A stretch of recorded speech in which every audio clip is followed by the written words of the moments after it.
My name is Elijah Strongheart Evanson. I'm a local Seattle sculptor, and I have a studio here in the International District in Seattle, and this is where I do most of my work. This particular material is called Paltaya. It's a cement clay. It comes as a powder, you mix it together, you have a few hours of working with it with a palette knife. But what's wonderful about it is its strength and not having to make a mold or cure something in a big kiln. It cures without having to fire it.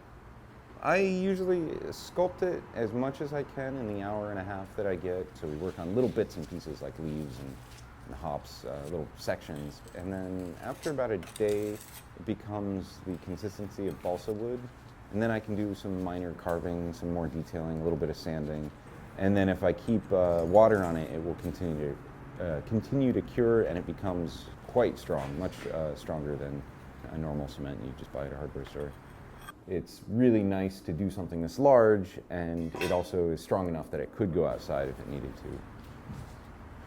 Sometimes we have these little fibers that are in it, which do make it really strong, but they'll get on the surface, and we use a blowtorch to burn them off and to make it smooth again. But that first day of curing, I still have a chance to do some detailing, so there's a little extra steps at the end of the process.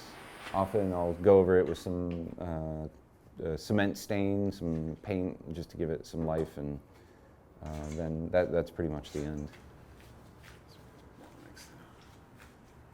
Green Man is an ancient European, British archetype. You see these green faces, these green man faces in old cathedrals, old buildings throughout Europe.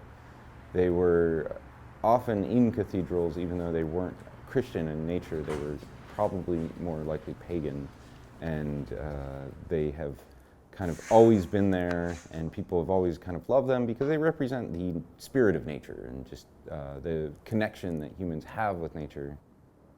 And the Green Man really appealed to me because it was an ancient concept, and it was also, it just had a feeling that I connected to in Seattle.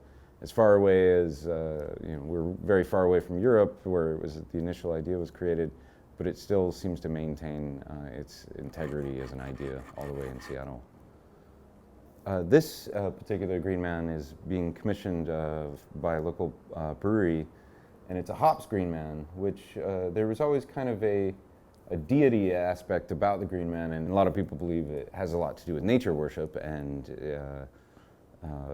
here it being hops is a particular type of worship, which is about the beer and what nature can do for us.